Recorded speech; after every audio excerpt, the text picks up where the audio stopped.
Life on this planet is about to get very, very weird. Whenever Saturn and Neptune form a conjunction, something that happens every 36 years or so, we see incursions of the uncanny, the spectral, and the paranormal into the material world. Think mass UFO sightings, famous visions of divine or demonic beings, and revelations about fallen angels. In other words, we see bizarre events that feed into the psycho-spiritual undercurrents of the times. We also see very human attempts to manipulate our beliefs around these themes. And guess what? The two planets are about to meet again. They're already sharing the same sign of Pisces, and early next year, all the way through to 2027, they'll be close to conjunction. So get ready for events and revelations that will overturn your beliefs about how this world really works. But don't just take my word for it. In this video, I'm going to take you into the past, showing you the strange events that came at previous conjunctions of Saturn and Neptune, so you get a better idea of just what we might be in for. And I'll also issue a warning. I think we need to be very, very careful about what we choose to believe about events that will take place over the next couple of years. And in this episode, I'm going to explain why that is. If all that sounds good to you, then welcome to another journey into the past to understand the present and the future. If you're enjoying this video so far, please do give my channel some love and click that little like button down there. And please do consider subscribing and even activating notifications if you want to make sure to catch future episodes. If you watch this channel regularly, or you're just generally tapped into the astrological zeitgeist, you'll probably be well aware that the planets Saturn and Neptune are currently sharing the tropical zodiac sign of Pisces. At the time I'm recording this, they're about 15 degrees apart, which is just about within orb of conjunction. In other words, we're already in Saturn-Neptune conjunction territory. Now, in previous episodes, I've talked about how, almost like clockwork, these conjunctions have signified major moments in Russian history. They've appeared at times when the ever-changing, amorphous Neptunian boundary between Russia's sphere of influence and that of the West has been restructured or reset somehow. With the ongoing war in Ukraine, that's obviously a process that's underway once again, right on time, right now.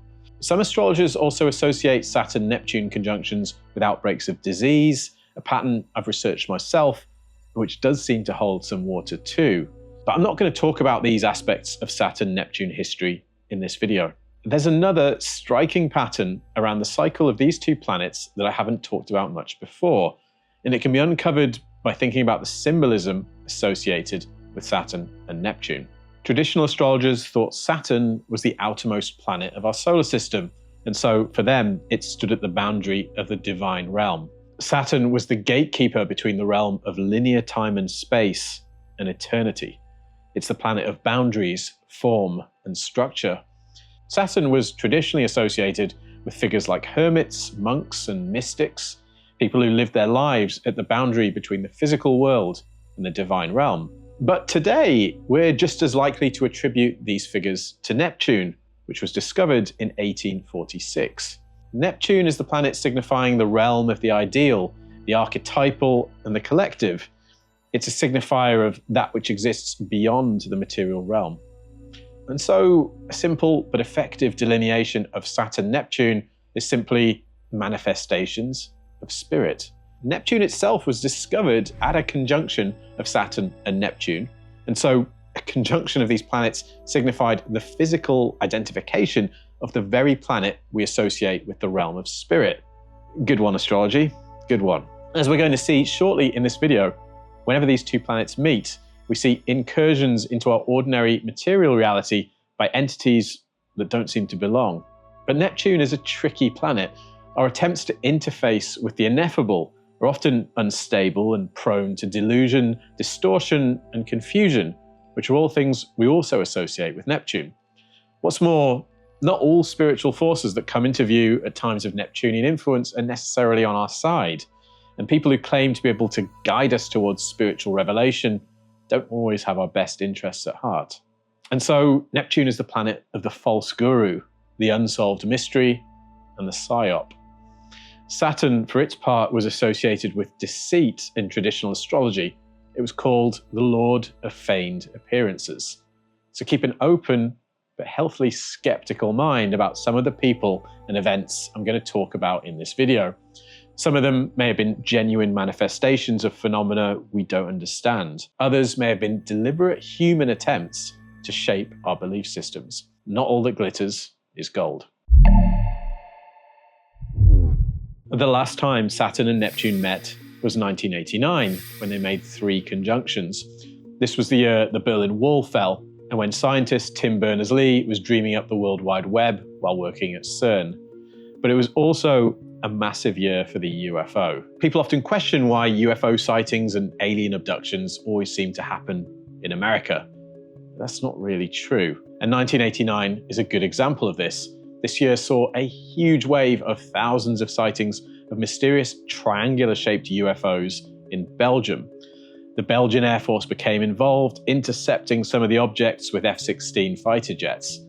Radar corroborated some of these sightings, and several military personnel reported encounters. The wave led to an international media frenzy and widespread speculation about the nature of the objects, ranging from advanced military technology to extraterrestrial spacecraft. If you're a Netflix addict, you might have seen a new documentary called The Manhattan Alien Abduction, which covers one of the most famous alleged alien abduction cases in history, again from 1989. That year, a woman named Linda Napolitano claimed to have been abducted from a Manhattan apartment by aliens. She claimed to have literally floated through a wall out into the night sky and into an alien spaceship.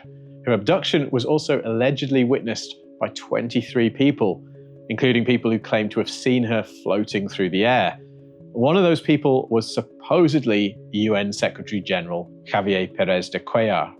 Proponents of the case thought it provided the definitive proof of alien abduction that they've been waiting for. But the documentary also presents another perspective, suggesting that Napolitano might have actually faked the entire incident, including all the witness reports. She's now suing Netflix. So all may not have been what it seemed with this Saturn-Neptune story. And there was something else strange that happened in 1989 that had a massive influence on ufology for decades to come. That year, a mysterious figure calling himself Dennis gave an infamous interview to Las Vegas journalist George Knapp. To protect his identity, Dennis appeared only in silhouette, but his real name was later revealed to be Bob Lazar.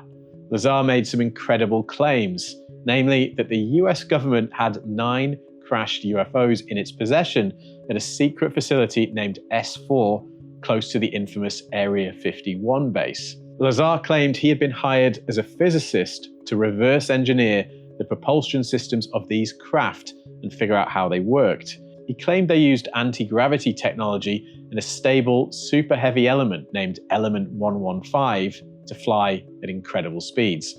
Lazar's claims stoked a massive obsession with Area 51 that continues to this day. But was Lazar telling the truth? Well, the famous and sober ufologist Jacques Vallée discusses the Lazar case in his book Revelations, which details a catalogue of disinformation operations seemingly run by military or intelligence agencies about UFOs. Vallée personally interviewed Lazar and says he found him refreshingly sincere and straightforward. Vallée thought Lazar believed his own story, but his story didn't convince Vallée, and even Lazar recognized that it didn't really make sense. "I'm no research physicist," Lazar told Vallée. "If those were really alien discs, they should have had the best scientists in the country working on them.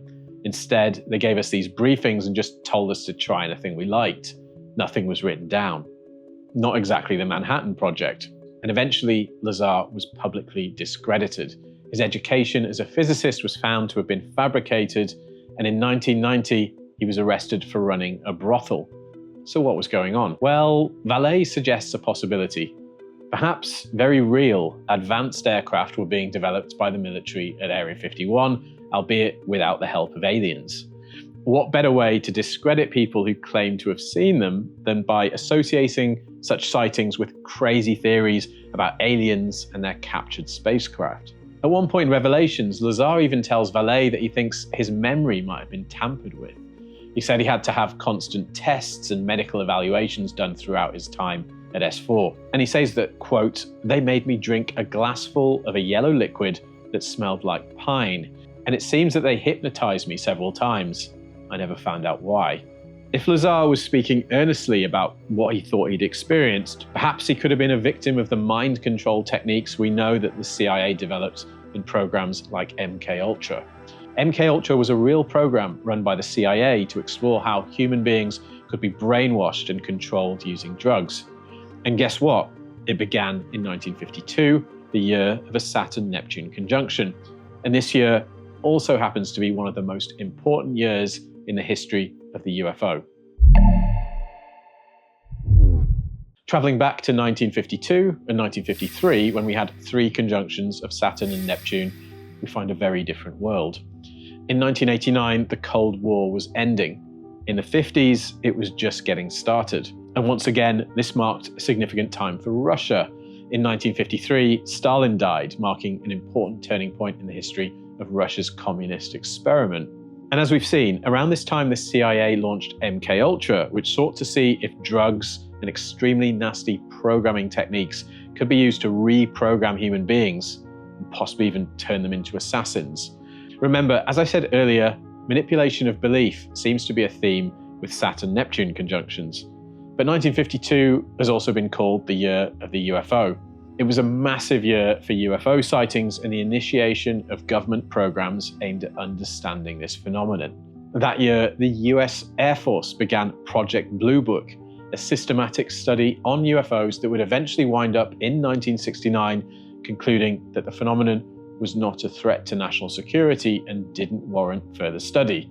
Funny how today military people are telling us that it is indeed a threat. By some accounts, including Jacques Vallée's, this was merely a public-facing program aimed at calming the public, and that a secret working group was doing the same research, but with the intention of actually getting to the heart of the UFO phenomenon. Why do I know this, says Vallée in Revelations? Simply because I have met enough trustworthy individuals who have come to me with stories when photographs were confiscated, when witnesses were told by military officers that they should forget whatever they had seen in the sky. The year 1952 saw a massive UFO flap.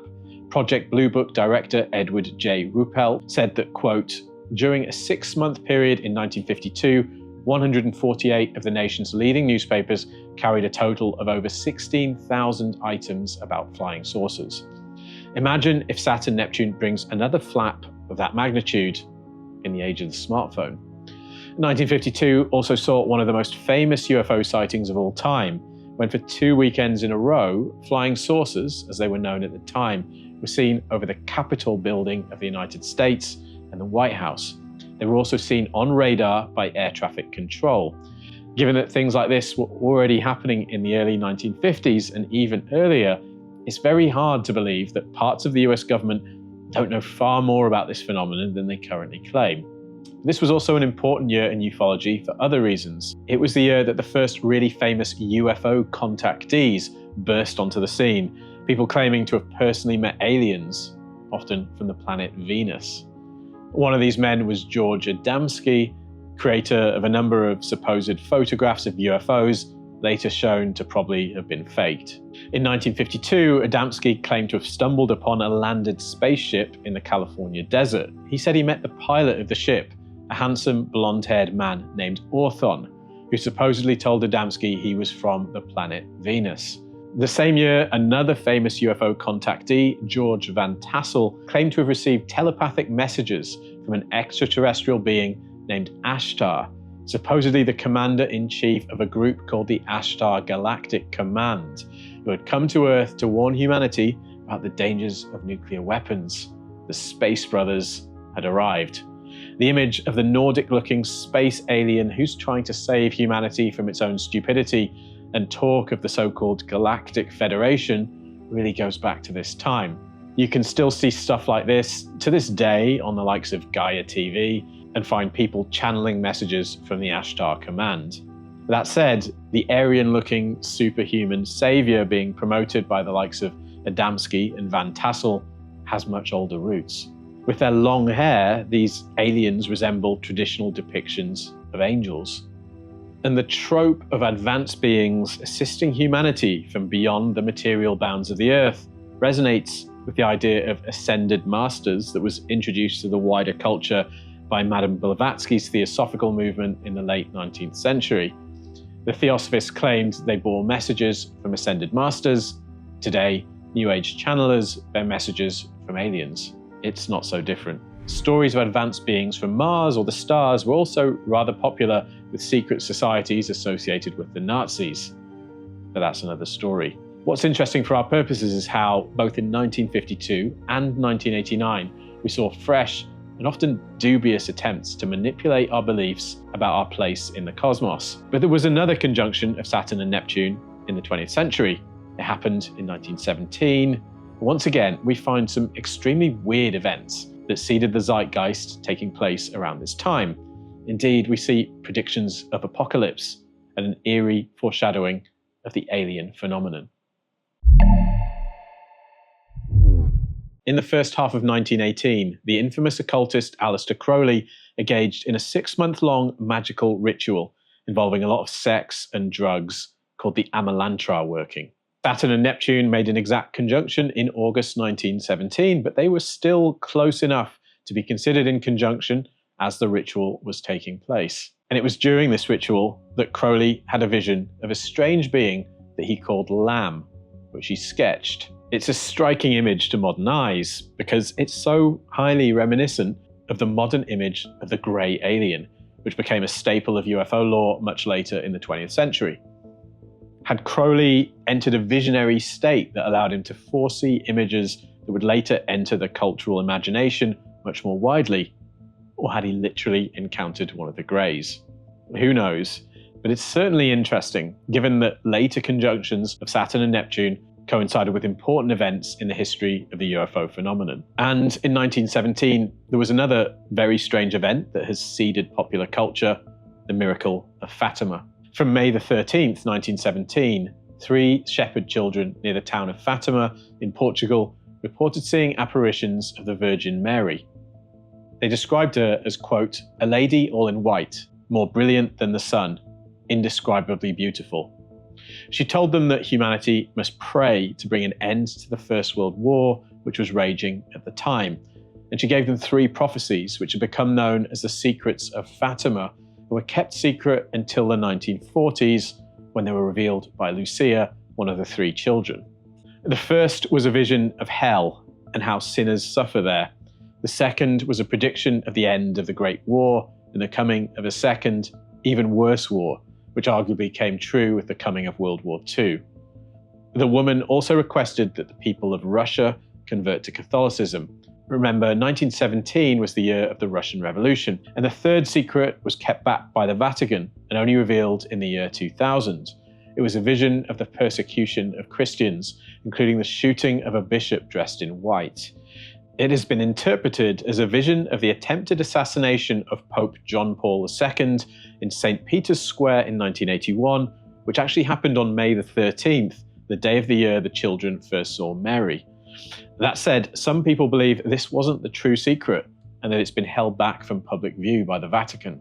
Secrets aside, the story of Fatima had a miraculous ending that ensured it's remained in the popular imagination to this very day. The Shining Lady told the 3 children she would appear for the final time on October the 13th, 1917, and she'd perform a miracle so that everyone would believe in her. On that day, a crowd of some 70,000 people gathered at a place called Cova da Iria to witness the promised miracle. And then, according to many, many accounts, the miracle came. Quoting Wikipedia, many witnesses reported that after a period of rain, the dark clouds parted, revealing the sun as an opaque, spinning disk in the sky. It was described as being significantly duller than usual, casting multicolored lights across the landscape, the people, and the surrounding clouds. The sun was then reported to have careered towards the Earth before zigzagging back to its normal position. Jacques Vallée describes this event in his book Dimensions, saying that he believes it's a clear example of the UFO phenomenon in action. One of Vallée's theories around UFOs is that they constitute a kind of control system, shaping human beliefs at the deep level of the myths that populate our collective conscious. Did Fatima play such a role in shaping beliefs of the collective during and after the First World War? We've talked a lot about UFOs in this video, but there's another theme that comes up repeatedly at conjunctions of Saturn and Neptune before the 20th century. The strange tales we hear are not of aliens, but of fallen angels. In the extended version of this video, available exclusively for members of World Astrology Report, we're going to look at that pattern and ponder what it might tell us. But for those of you staying on YouTube, what you need to know is this. As far as the cosmos is concerned, it seems that stories of aliens and stories of fallen angels are essentially the same thing. Every time we saw a conjunction of Saturn and Neptune in the 20th century, we saw important events in the history of the paranormal and ufology. These weren't just the usual reports of strange lights in the sky or abductions. There were reports of these things every year, of course. They were important developments that seeded the collective imagination and had real-world effects on people's beliefs and behavior for years to come. At the same time, many of them weren't entirely trustworthy narratives. A lot of smart people have noticed the element of deception or manipulation around the stories we hear about the UFO phenomenon. Personally, I find it quite hard to believe the likes of George Adamski and George Van Tassel and Bob Lazar. And I'm not the only one. Some observers have come to the conclusion that there may be some kind of method to all this madness. They suggest that with the covert support of intelligence agencies and perhaps secret societies, these stories may represent a push towards establishing a new religion, one that replaces gods and angels with aliens in spaceships. Somehow, many of the weird saucer cults and pseudo-religions that emerged over the 20th century have always managed to stay well-funded. And today there's a huge amount of money dedicated to promoting beliefs about aliens, particularly the idea that aliens somehow created us. Just turn on the History Channel or Gaia or read any number of books pushing this line to this day. Here's another quote from Jacques Vallée. As we reach the millennium, the belief in the imminent arrival of extraterrestrials in our midst is a fantasy that is as powerful as any drug, as revolutionary as any delusion that marked the last millennium, as poisonous as any of the great irrational upheavals of history. The expectation of a superior race that swept away the intelligence of the citizens of Nazi Germany was inspired by a similar myth. And now, with a fresh conjunction of Saturn and Neptune coming into orb, I suspect we're going to see a fresh and probably much stronger push in the direction of this new religion. We're going to see fresh seeds planted in the collective imagination. We might see strange things in the sky. We might see strange things in the news. And people will step forward with explanations. With that in mind, I'd just like to say this. Be very careful about what you choose to believe about events that are coming in the next couple of years, even if you feel scared and desperate for answers. We've seen in recent years how scared people can be corralled into doing things they wouldn't ordinarily do. And hopefully that's been a lesson to many of us. It certainly was to me. Now, the clairvoyant Gigi Young, who works in the tradition of Rudolf Steiner, has done some great work on this subject, which influenced this episode, particularly in her series, The Mars Mysteries. I've linked it in the description below. In all honesty, the material I've presented in this video just scratches the surface of this massive and profound subject. And I've got a lot more to say about it. And so this month, I'm going to be giving a live stream that will cover some of this material, but take it much further and in some directions you might not have considered. You're going to get a big picture view on where the world is going that will hopefully help you to navigate the coming years with wisdom and enough perspective to stay grounded and avoid being sucked into false narratives. It's called Unraveling the New Age, UFOs, Fallen Angels, and the Coming Religion. If you want to join the stream, you can purchase entry on my website, worldastrologyreport.com. Put a link in the description below. But that stream will be absolutely free for World Astrology Report members. So you might just want to head to worldastrologyreport.com and sign up as a member now. You'll also get a load of other benefits, including access to extended ad-free versions of all my videos going back to May, 20% off readings with me, and access to my private forum. I still have some free slots for readings. You can book those on the same site right now. If you enjoyed this video and want to learn more about Saturn and Neptune, then I suggest you watch this video that I made with my teacher, Adam Ellenbaas. We go deep on Neptune and the sign of Pisces, and it'll give you a much deeper understanding of what we witnessed in the world over the last decade. Thanks, and see you next time.